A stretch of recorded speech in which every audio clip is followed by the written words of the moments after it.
E aí? Hoje, a gente vai mergulhar de cabeça numa questão que aparece muito no mundo do kart. Como escolher o chassi ideal de um F4 e, mais especificamente, quando o piloto é mais alto e mais pesado. Bom, vamos desvendar isso.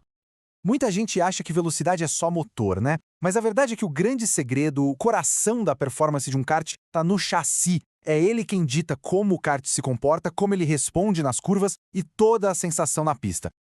Mas antes de sair escolhendo um chassi, a gente precisa entender o que define ele. E tudo começa com as regras do jogo. Então, o que é essa tal de categoria F4? Pensa nela como a porta de entrada para o kartismo, sabe? Ela é toda regida pela SIC/FIA, que é o órgão que manda no automobilismo internacional. A ideia é ser um primeiro passo para novos pilotos e, por isso, as regras são bem rígidas.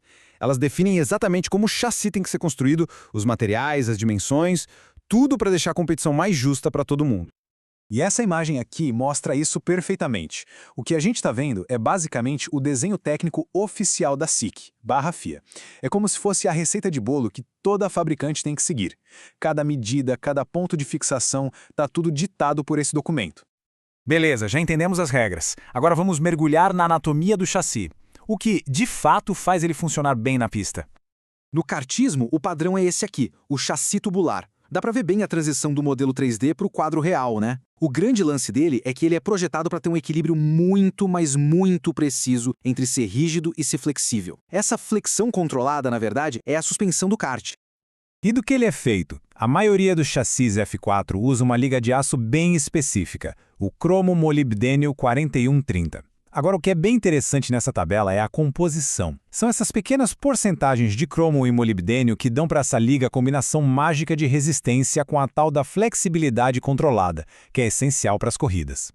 E aqui a gente chega num conceito fundamental, a rigidez torsional. Pensa comigo, um kart tem um eixo traseiro sólido, inteiriço. Então, como é que ele faz curva? A mágica está na torção do chassi. Ele tem que ser firme para aguentar as forças G, mas ao mesmo tempo precisa torcer o suficiente para levantar um pouquinho a roda traseira de dentro na curva. É esse movimento que faz o kart girar. Agora, vamos para o fator que muda completamente o jogo, o piloto. Como o corpo de quem está ao volante afeta o comportamento do chassi? E para deixar isso bem prático, vamos usar o estudo de caso que motivou essa análise. E para um piloto com 1,92 m e 97 kg, como isso afeta o comportamento do kart? Olha, afeta, e muito. A resposta, claro, está na física. O piloto é, disparado, o componente mais pesado do conjunto.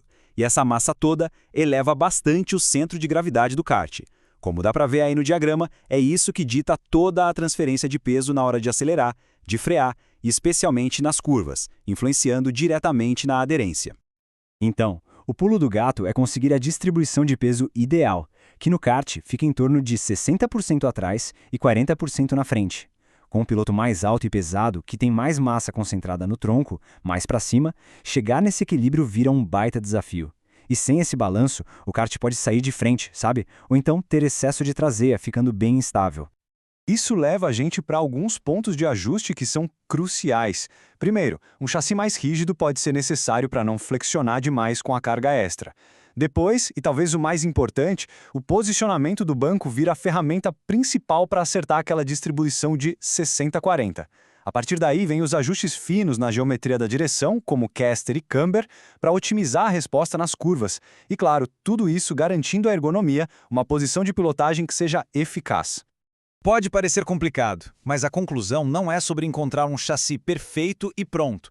É sobre entender o processo para chegar no setup ideal. Vamos a um checklist prático. Olha só o caminho das pedras para o setup perfeito. Primeiro passo, comece com um chassi de boa reputação, moderno e homologado pela SIC/FIA. A maioria já é bem ajustável. Passo 2, e esse é o mais importante de todos, priorize a instalação do banco. É o passo fundamental para a distribuição de peso. Terceiro, comece com as configurações básicas que o fabricante recomenda. E, finalmente, passo 4, pista. Vá para a pista, teste, faça pequenos ajustes e sinta o kart. A dica é focar em uma mudança de cada vez. E para reforçar a importância da ergonomia, se liga nessa citação. Uma posição de condução confortável e relaxada promove a flexibilidade do kart e melhora a sua estabilidade e aderência na pista. Resumindo, conforto não é luxo, é performance.